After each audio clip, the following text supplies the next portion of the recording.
Good afternoon, baseball fans. Chris here with Jagerbombs Fantasy Sports to bring you a DFS MLB cheat sheet tutorial.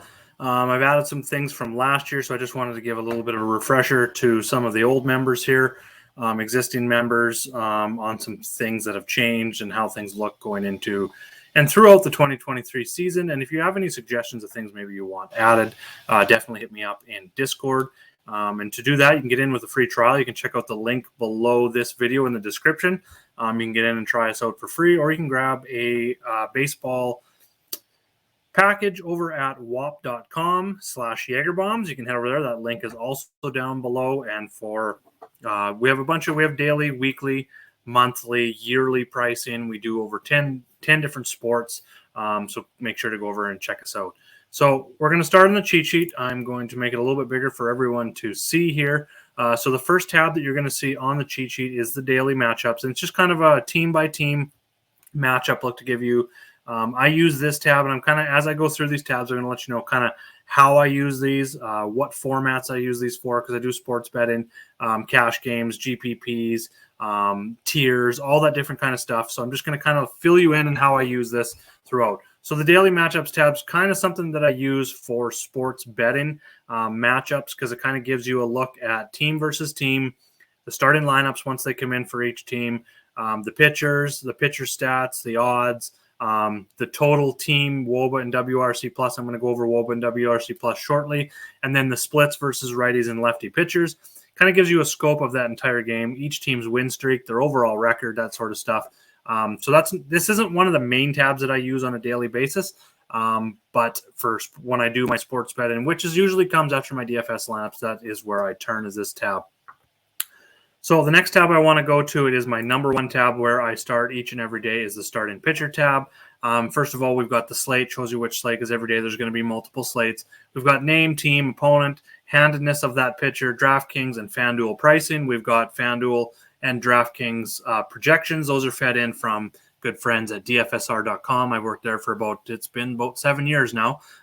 So we do player projections, very in-depth player projections, and I've now, starting this year, worked those into our cheat sheet as well. So then we've got odds. We've got Park Factor.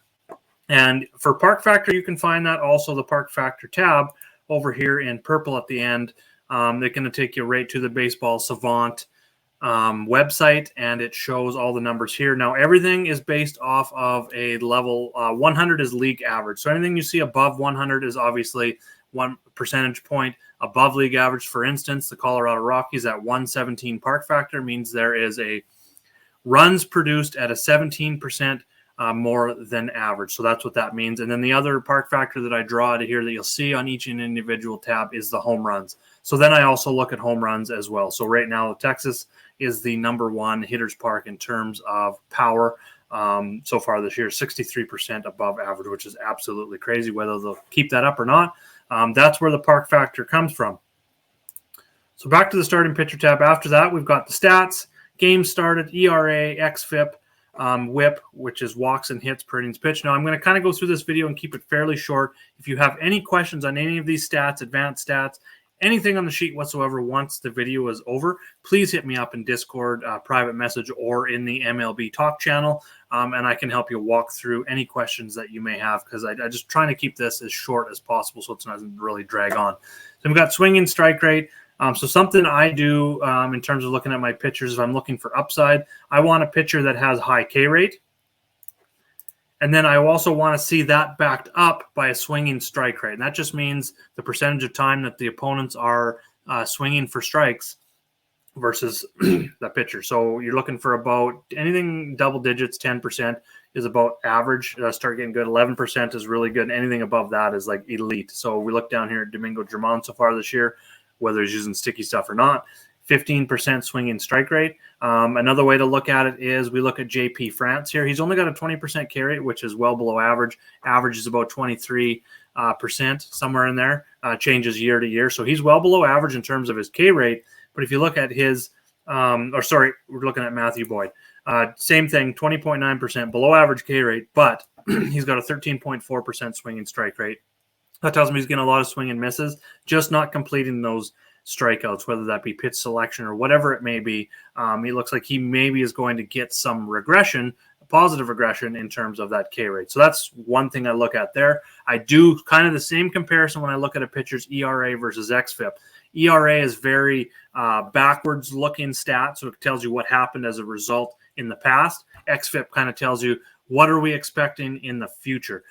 So when we see an xFIP that is higher than an ERA, that pitcher's probably going to regress negatively a little bit, and vice versa. If he's got a very high ERA, let's say Taj Bradley, 4.44 ERA, but his xFIP is 2.81, that's about a run and a half, 1.75 runs better on the xFIP side. He's probably going to, that ERA is probably going to continue to drop. He's pitching better than that ERA says. So that's kind of how I analyze the ERA and xFIP.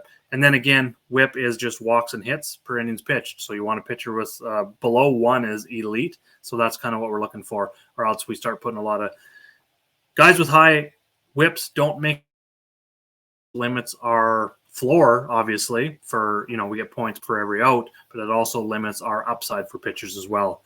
So think about that when you're looking at GPP pitchers. We got walk rate, ground ball rate, fly ball rate, pretty self-explanatory. Advanced stats, average exit velo that pitcher's given up. The hard contact percentage, so lower the better on that. WOBA and xWOBA. So WOBA, I'm going to compare it to on-base percentage. So for on-base percentage, every time a batter gets a walk, single, double, triple, home run, it all counts the same as a on-base percentage. Now, what WOBA does is takes that a little bit further, and it's weighted on-base average, and all it is it weighs walks, singles, doubles, triples, and homers differently. Homers are worth more than triples, triples are worth more than doubles, and so on. So that's where that number comes from, and it really helps in terms of like a player with two players with 400, or let's just say for easy numbers, 500 on-base percentage may look like the same player. Well, they're not. One player could have, in 10 at-bats, 5 walks, 5 strikeouts, and have a 500 on-base percentage, whereas the other guy could have 5 home runs and 5 groundouts, and he's got a 500 on-base percentage.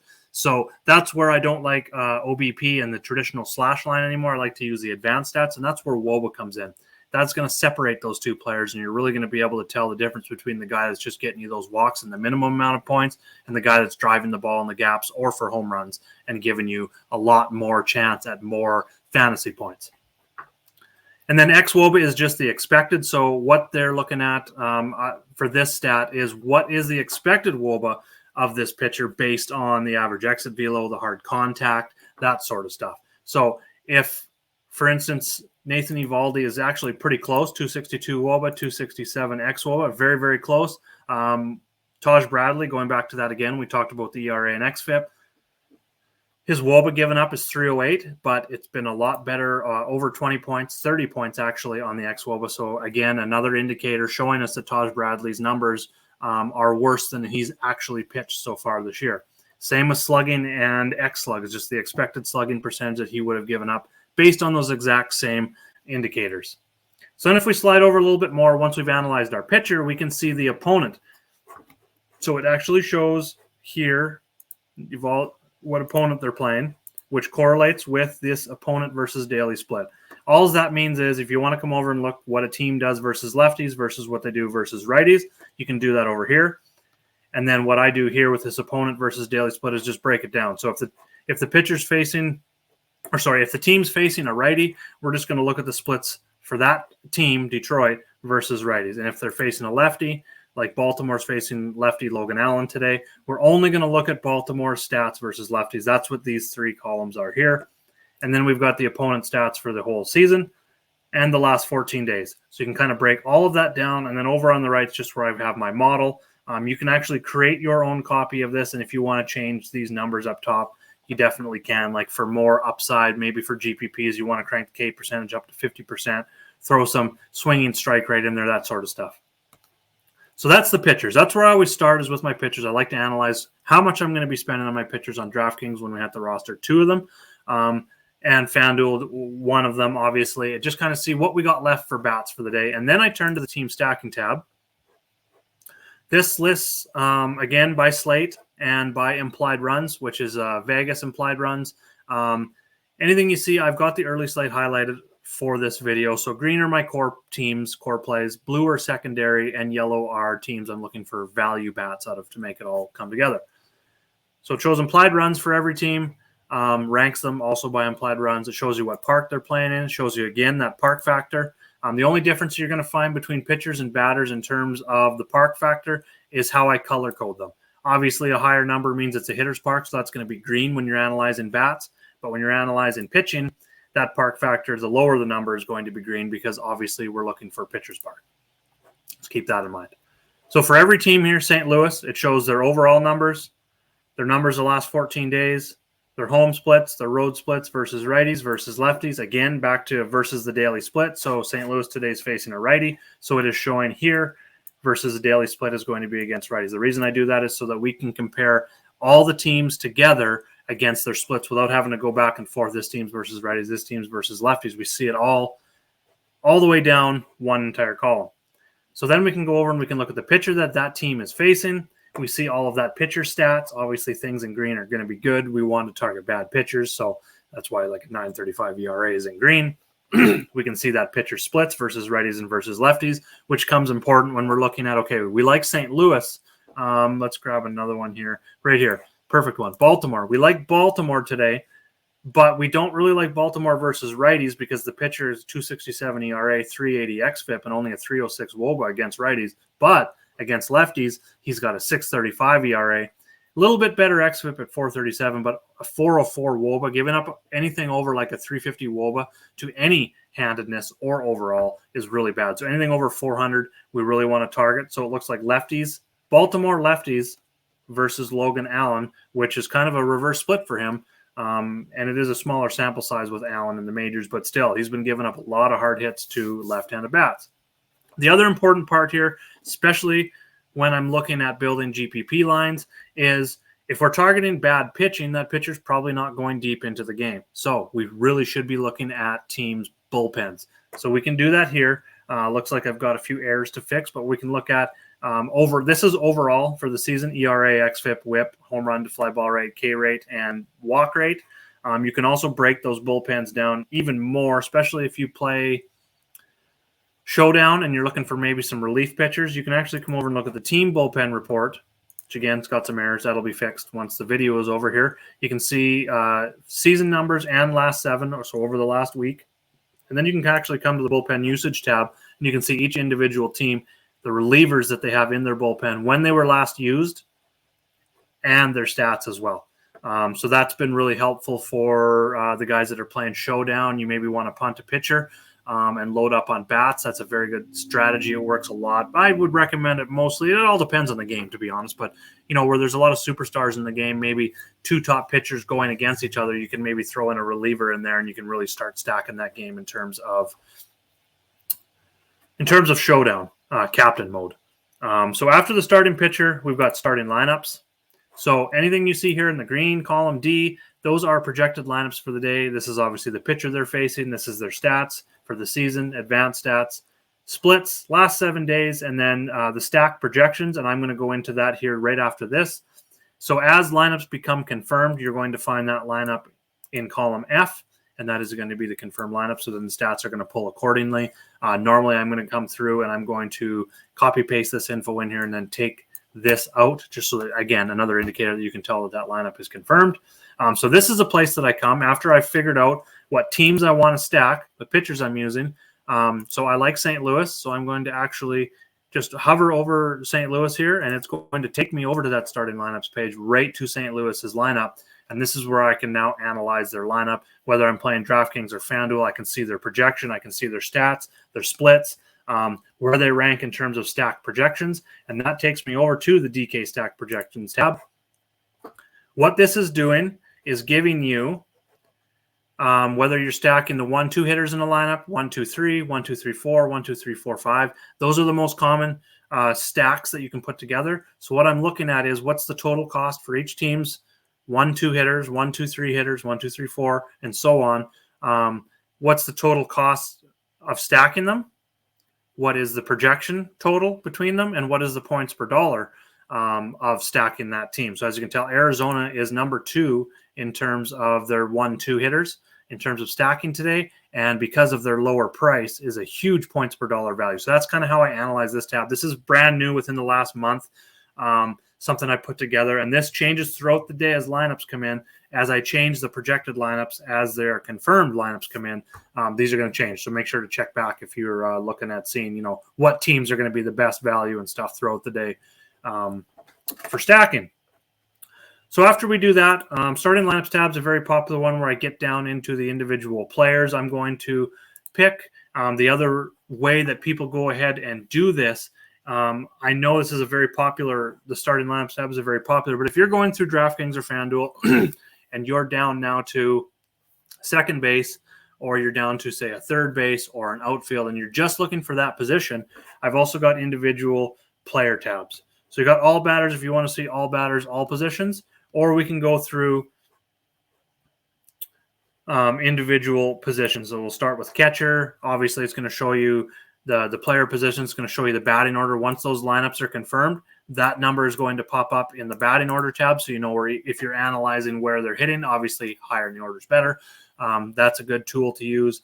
Shows you the team, the handedness. Again, DK, FanDuel, pricing and projections, odds, park factor, opponent, pitcher, and then it shows you the hitter versus the split of that pitcher. So Elias Diaz is facing a righty. He's got a 413 WOBA, 146 WRC plus, 202 ISO versus right-handed pitching. Again, we talked about WOBA. WRC plus is another stat I like to use, and it's just weighted runs created plus. And it's based off just like park factor. 100 is average, and anything above is a percentage point better than average, and anything below 100 is a percentage point below. So Elias Diaz is 46% better than average in terms of creating runs against right-handed pitching. And that little plus on the end, all that means is park adjusted. So all players can be compared equally. Like if you had a player that played 10 games at Coors and a player that played 10 games at, say, Citi Field, you can compare those players accurately with the plus using any stat that has a plus, which is just park adjusted. ISO is just a power metric, so it can tell you isolated power is how you say it, although it is ISO. K percentage versus the split and hard percentage. You've got a player's stats for the last 14 days, counting stats in there as well as the advanced stats. And then you got 2023 stats. And then if you want to break down their splits versus righties and lefties, not just who they're facing today, you can do that here as well. Every position is going to be the same, just split up into catcher, first, second, third, short. The other thing here on the starting lineups tab, over on the right, if you're looking at all, is this stuff is pulling from the DK Stack Projections tab and the rank. So St. Louis is the third best team overall on the whole slate, the whole day. The third best 1-2 hitter projections, the third best 1-2-3 hitter projections, and so on. You can kind of see that as you scroll down and look at those starting lineups tab. Again, this is a very popular tab, the starting lineups tab. So then I cover tiers. So you'll be able to come here and you'll be able to see the tiers, last 7-day stats for those players, season stats, opponent, pitcher, and batter versus split.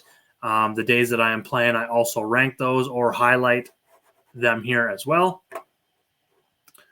Went over the bullpen stuff, stadium weather. So if you're looking for a particular park and you want to see the weather, you can just kind of come on, hover over here, and it's weather.com. Closest weather station to every single ballpark. I went over park factor. So then, like I said, with my picks, you're either going to find my picks. Normally what I'm going to do is highlight my pitchers on here. Green, again, core plays. Blue, secondary plays. Yellow are going to be value plays.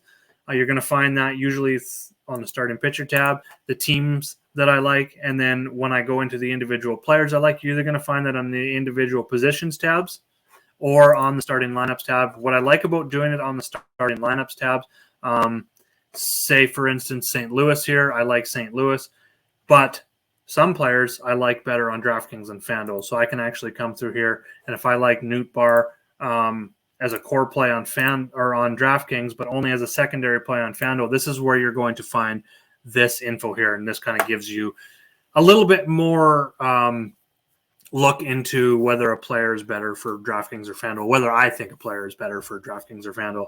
So that kind of covers the sheet and how I go through my process each and every day. Some of the stats that are on there gives you a better look. Again, like I said, if you're looking for some more context into some of these stats, have some questions about some things I maybe didn't cover on the sheet, hit me up in Discord, and you can join that Discord for free.